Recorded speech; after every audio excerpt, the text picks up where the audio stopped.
I just want to stay properly hydrated. You know, and out here at this part of California, I'm a little worried about it. After several weeks spent in Northern California's Bluff Creek, Tate and Ron venture south to Southern California. But while others spend time at the beaches in Malibu or walk around Hollywood, they've come down to spend a few days in the forested mountains outside of Los Angeles. Only hours from Los Angeles is where Tate filmed what he believes to be a Sasquatch on his thermal imager in the fall of 2016. With Tate was his friend Austin Brown, who was also present at the time of the encounter. But as the day gets closer to getting out to the location, the weather, unfortunately, seems to take a turn as Hurricane Hilary makes landfall. Even though California has had hurricanes in the past, Hurricane Hilary was the first tropical storm to hit California in more than 80 years. So we are crossing this. We have some rain and expected hurricane coming in. And we're going to try and monitor the weather so that we can get out of here later if we have to. Austin, what's your take on the situation? Yeah, I think that this is an adventure. I'm not sure if this is the best idea. Just like Ron said, we're not even sure if we're going to be able to get out. But it's pretty great conditions, and we're out here, so we might as well make the most of it. I think that the big deciding factor is tonight. Is it going to be safe enough at our current location? And if we do have to evacuate, will we be able to? Right. You know, like, because that area where the stream's crossing, if that becomes uncrossable, that doesn't bother us if we're here for 2 or 3 nights and the water will recede, so long as it's safe where we are. But if we're like up on the mountain and the wind is blowing and it's time to GTFO, yeah, then it might be interesting because we might end up down here. We might end up camped out on a road, trying to get out of the exposure zone, but then not be able to cross all the way.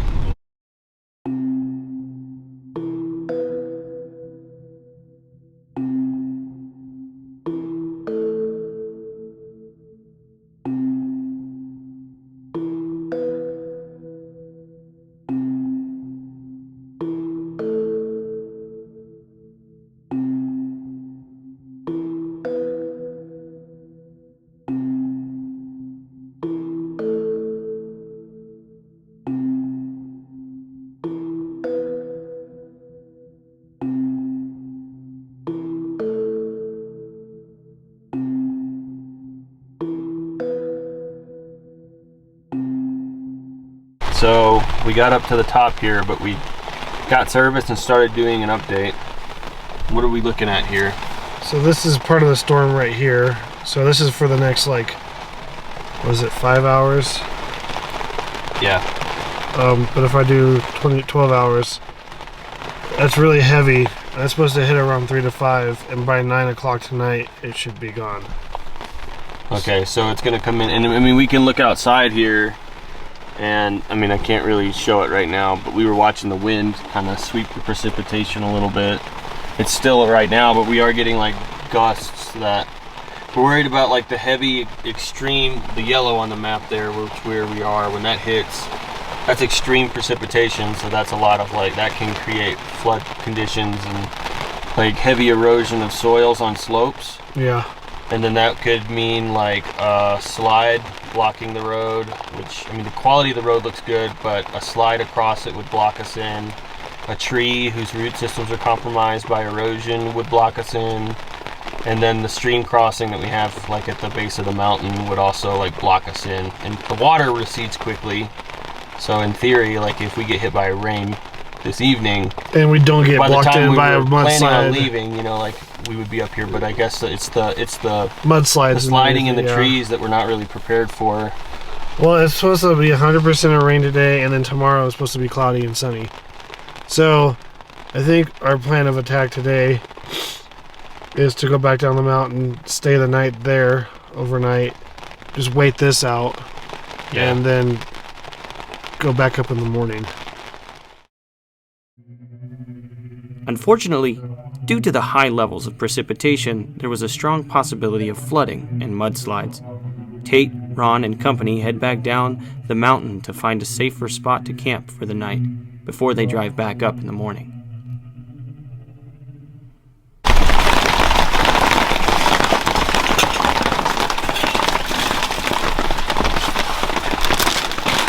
Heck yeah.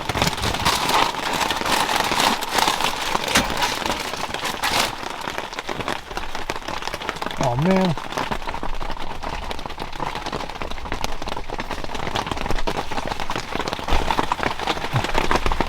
What do you think of our setup? You know, I just want to stay properly hydrated. You know, and out here at this part of California, I'm a little worried about it. Yeah, we'll die of thirst if we're not careful. Yeah. I just feel like my skin's dry. Yeah, and we're doing this for shade. The stuff you're hearing fall on the tarp is pine needles, and Ron's sweating real bad. Sun's been brutal. Yeah.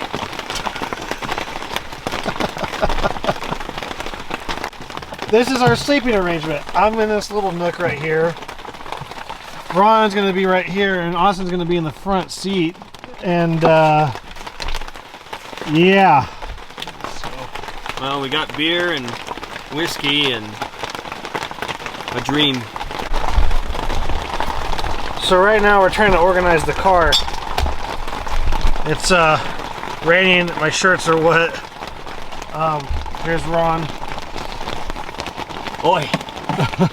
Here's Austin back here. It's pouring down rain in the midst of this hurricane. How are you feeling, Austin? Oh, the best moment of my life. It's a crowded car right now. It is what it is. It is what it is. Well, it's morning of the 21st. How'd you sleep, Ron? Mm-hmm. Oh, that says it all. Glenn, how'd you sleep? We survived. Storm came through, and yeah, sleeping quarters were a little tight, but Yeah. we're still kicking, so it's all good. Now the real test is gonna see if the roads are held up. Yep. Even coming down, we went up the mountain last night.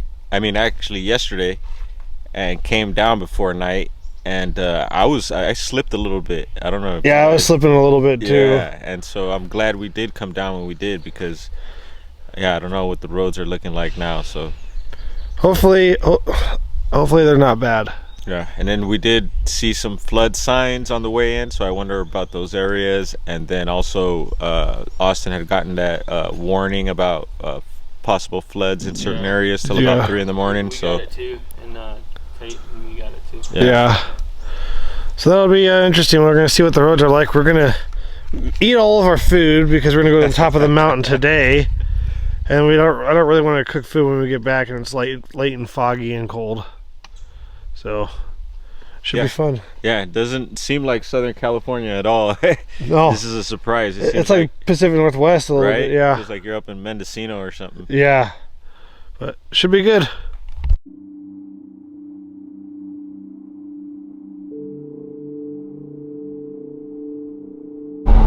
So we finished up. We finished breaking down camp. We ate some lunch. Stopped raining finally after a long day and night of rain.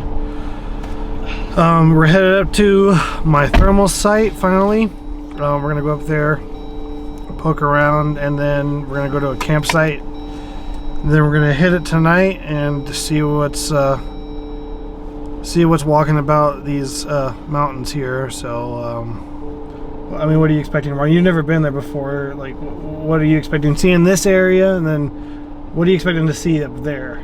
I don't know. I think that you guys talked. There's a little bit more trees, a little bit less of this desert shrub that's out here.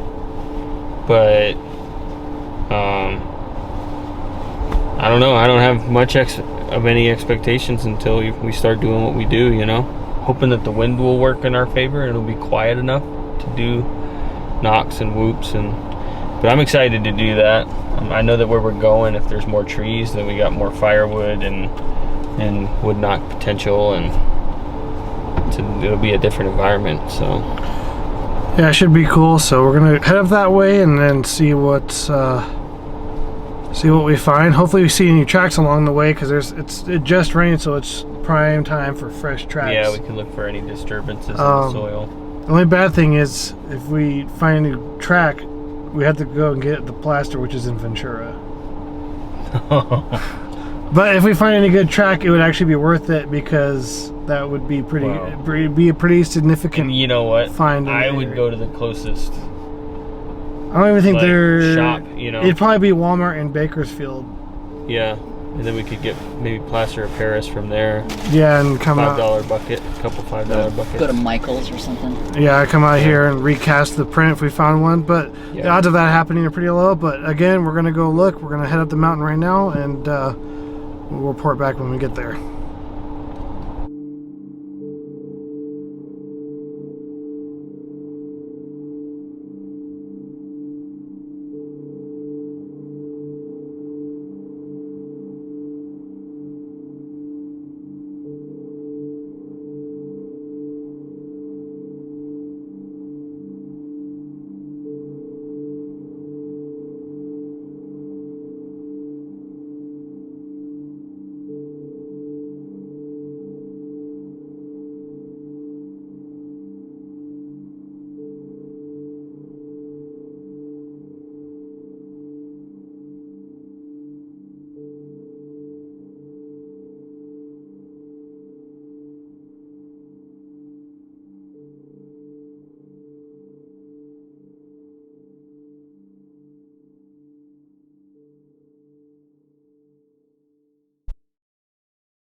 So we made it back to where I think it was I can't remember the day, 2016. Me and a friend of mine, Austin, we were here and we filmed something on a thermal camera. And it's way out here, Ron. What do you think? Like, it's definitely, yeah, it's remote. I like the potential of it. I think it's an area that looks squatchy. But I still have some questions about how something might survive out here. It would be eating different things, it'd have a totally different diet, with exception of maybe like a few common prey items. Yeah. Like animals, deer and stuff. But it'd have a totally different diet of something from like the Bluff Creek area. You don't have blackberries out here. You don't have blueberries. They won't be as big out here either. Yeah.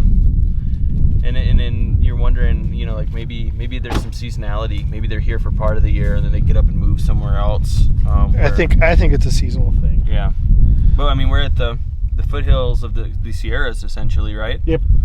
So, and then there's a lot of high Sierra Bigfoot reports, and the Sierras aren't too disconnected from, you know, like the Klamath Range and stuff like that. So historically, something could have, like, before human settlement really took off, something could have come across from the Pacific Northwest down the coast of California, and then made its way out into these different environments and created its own populations. Now, could something from here make its way back up to Bluff Creek? No, there's too much development, but something could be contained within these national forests. There's so much acreage, you know. Yeah. But the question is,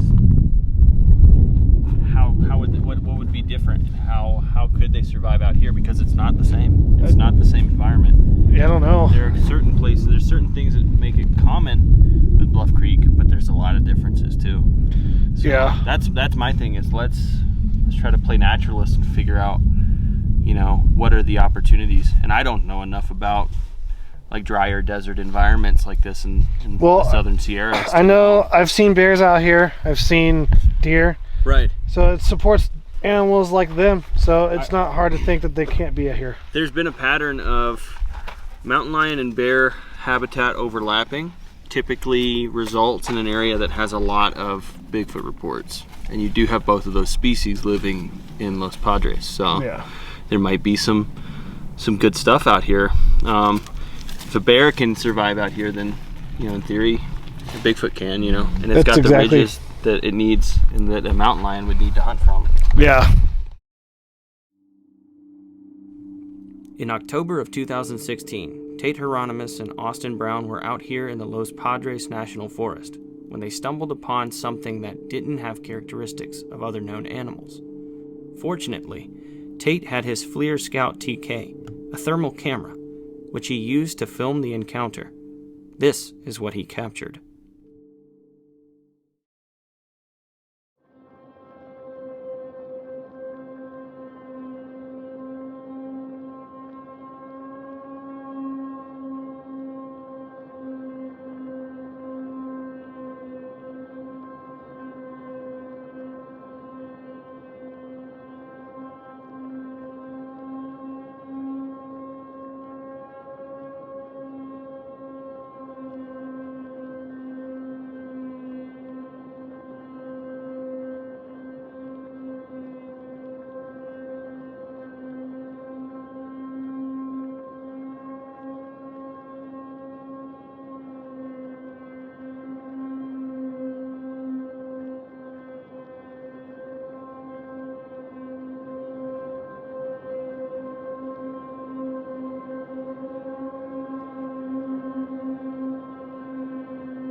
So our cars are parked up that way. Can't really see the screen, but we walked from the cars up to here. We came down this trail, not too much further. I don't really want to walk down there, but I'll zoom in on the log that we were at.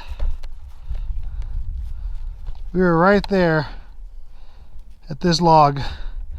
I did 2 wood knocks, and then the sound was not great, so I did a whoop off to the right down the mountain this way, then a whoop off to the left up that way, and then we were kind of hanging around talking, and then I heard a response come from the opposite ridge, on the other side of the ridge over there, that way. So kind of up and Yeah, down. because we were down here, and I did a whoop off that way, and then one off that way, and a few minutes went by, and then we heard a response coming from that way. And so we walked back up this way. Bandit, here boy. So we walked up this way.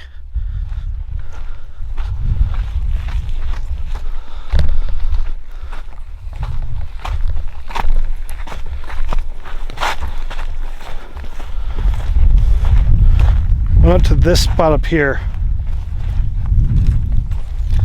I was standing here, and Austin was standing right next to me.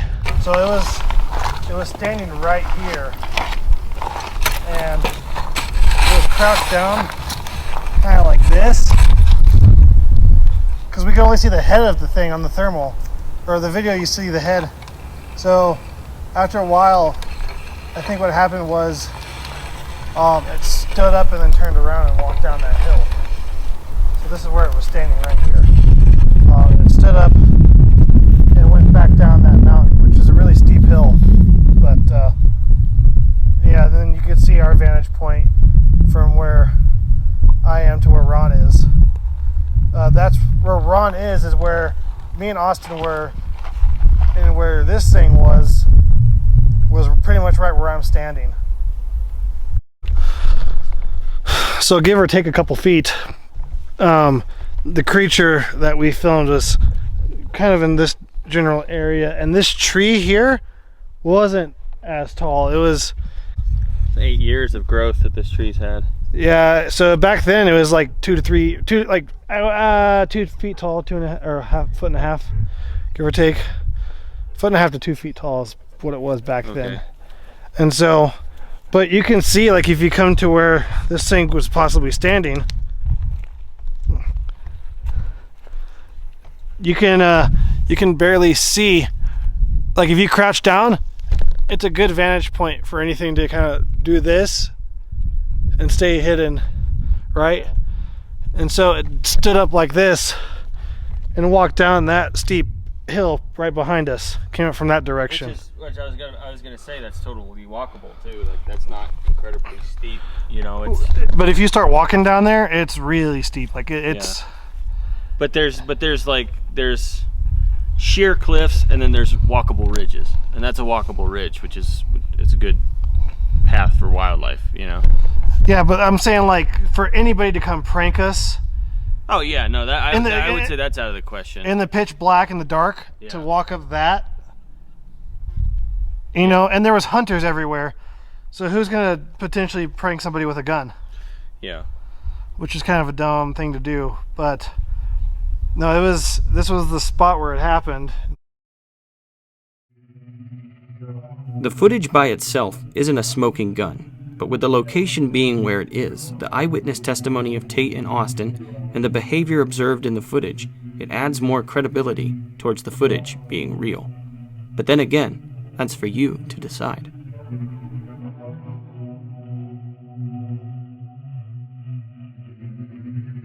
And as night approaches, Tate, Ron, Glenn, and Austin sit around the fire and chat.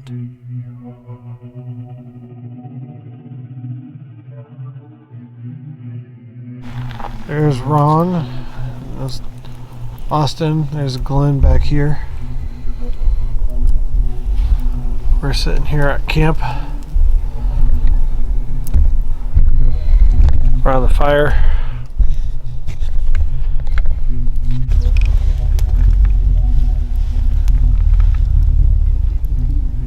So Glenn, you gonna just chill at camp too? Whatever, man. All right. So you and I can just walk through a little bit.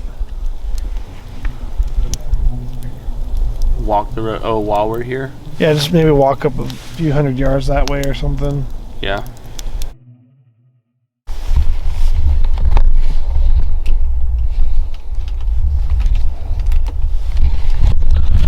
So we goofed up, and we were gonna go out a lot earlier.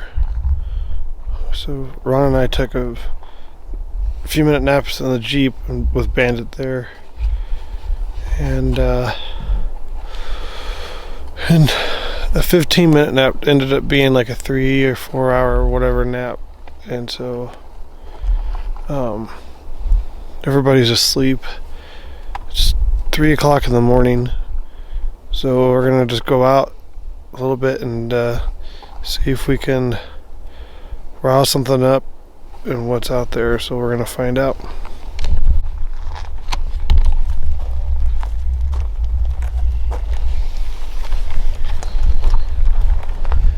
So we were just at the fire. We had done some discussion recordings with myself, Tate, Glenn, and Austin, and the plan was to do some squatching. We were going to do some stuff around camp here, and then potentially go up to the sighting location after dark and do some research out there. The thing was, we had just cooked food, we had been on excursions, we had driven up the road to get here and everything, and it had been a full day, and so Tate and myself, we wanted to take a nap before we started walking around this area, while Austin and Glenn were going to be hanging out at the camp. So now, you know, it's past 3 in the morning. We've got a few hours of dark left, and I think our ambitious night has been kind of cut short because of an oversight, and because, you know, we were trying to get some rest, and now we're gonna stay in camp. We're gonna walk up the road a ways, but ultimately, like, we're both looking at this like we're only doing a fraction of what we wanted to do. Yeah. Because because the sleep caught up to us. All right.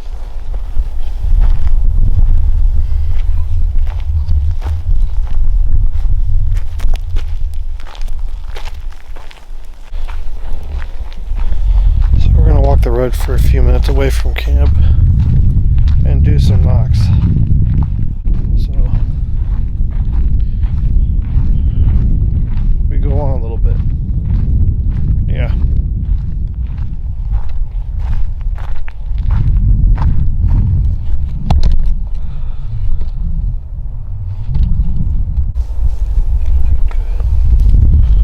Let's see here.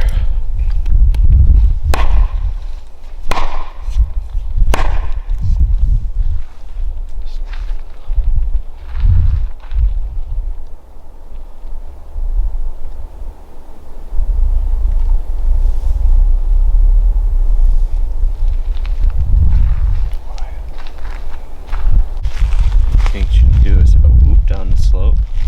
Yeah. Yeah, we can do one here. Whoop!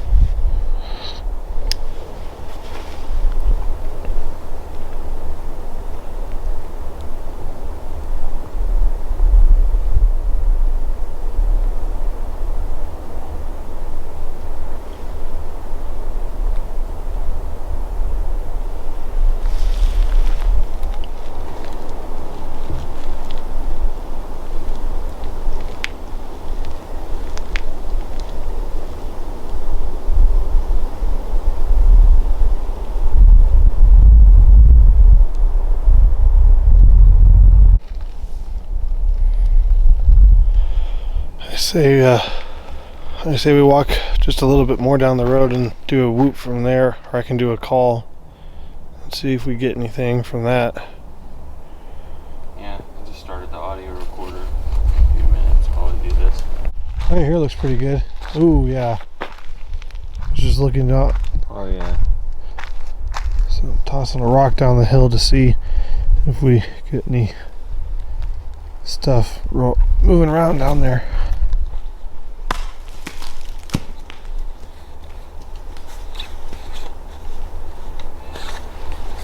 Didn't go very far. I think we're gonna do some knocks and some whoops down here, and I might just do some calls because the sound isn't traveling with the knocks. I mean, so just project some calls right down there along that slope. yeah, there's the ridge tops way over there, so I'm gonna do a really long call. Hopefully we hear something. So are you ready? All right, so I'm gonna do a call here.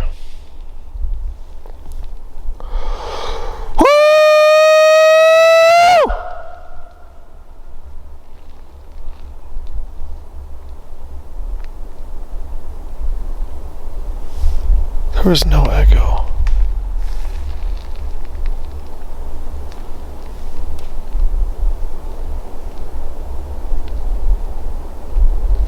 Something's walking up there, moving around. So Ron's gonna do a call here in a second. Let it rip.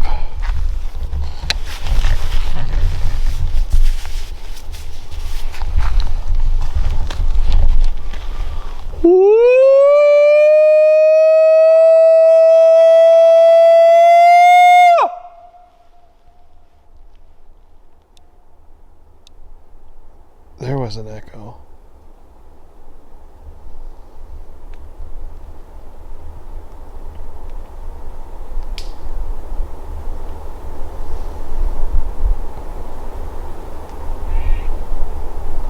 It was some kind of weird bird.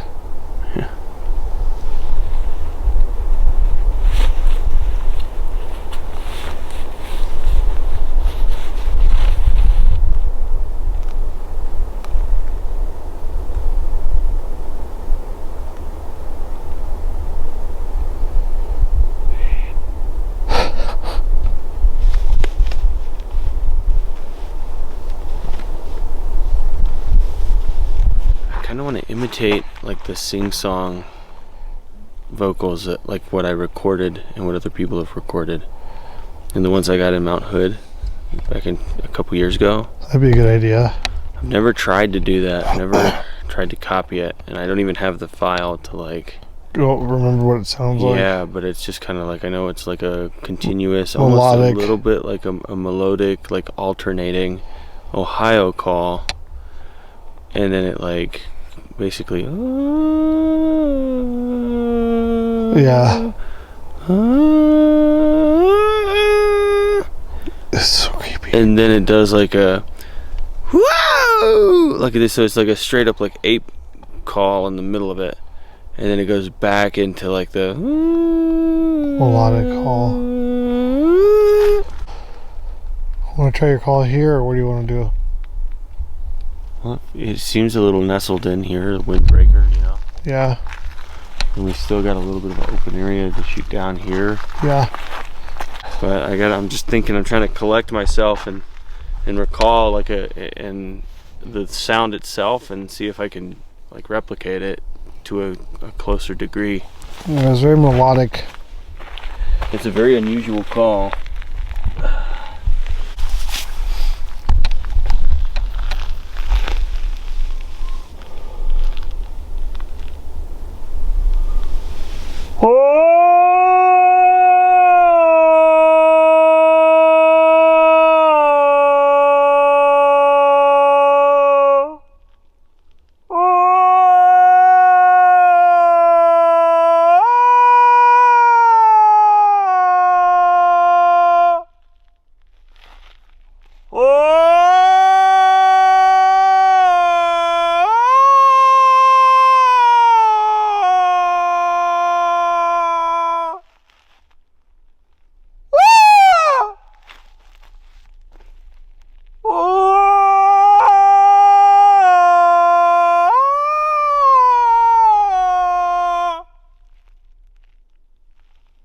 How is that? Okay. Good enough for the lady big feet? I don't know. Good enough.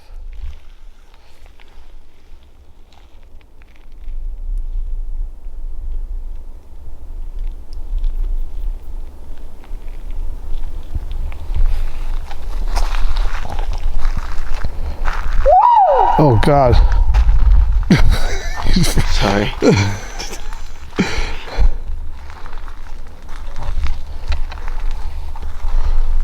I had my back turned and it's like. That's what keeps happening when you whoop without telling us.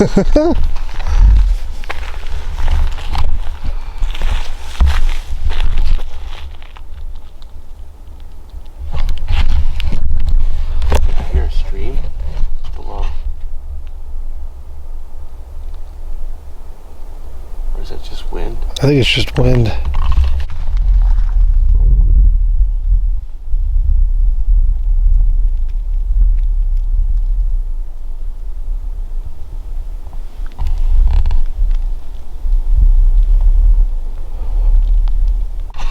Man, it's just really quiet. Yeah. So, I think what we can do is, we can walk back with our lights on because I want to scan this edge of the road and see if there's any tracks. Okay. And then maybe in doing so, we might get a response. Just Yeah, as we're walking back and they see we're reverse direction, and they might if we have our lights get on. pulled. I've had lots of times where I'm staring out into the fringe, Yeah. and I'm not getting anything.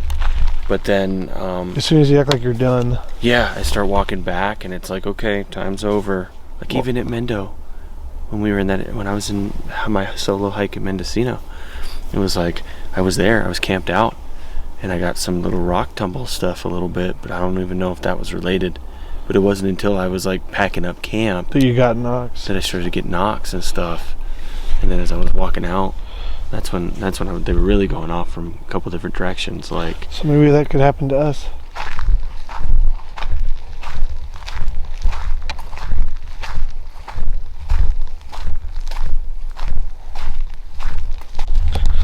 Walking back to camp after doing knocks and calls and stuff, we're kind of scanning the ridge. We have our light on. Hopefully with the idea that, you know, we're done walking back, they might knock and say, hey, they're leaving. Like us, a Bigfoot might knock to another Bigfoot saying that the people are leaving.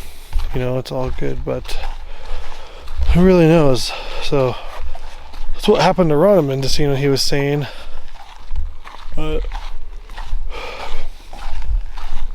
yeah, I don't know. Sometimes it's like when you're it's time to pack up and nothing's happened and you're ready to give up, and then as you're leaving, stuff starts to go off like behind you, you know. yeah, And it's one of those things. There's so many places that I spend just a couple of nights at, you know, or I'm just barely there, and it makes you wonder, like, would it be quiet when something like that happens? Would it be quiet if I was there for a whole week? Or would slowly, like, something's presence start to become more and more apparent, you know? right. Yeah, who knows?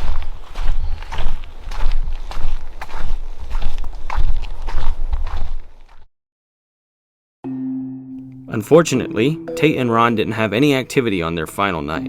But nonetheless, this is a vast area, so it could be that a local population could simply be elsewhere. People wouldn't think to look for Bigfoot in Southern California due to how dry and barren it is. And because of that, Southern California could act as an untapped well for Bigfoot research. Overlooked by many who claim Bigfoot habitat is limited to lush mountains like what is found in the Pacific Northwest.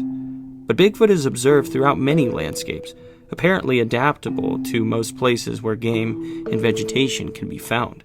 And that is why this won't be the last time Tate comes to research this area in his search for SABE.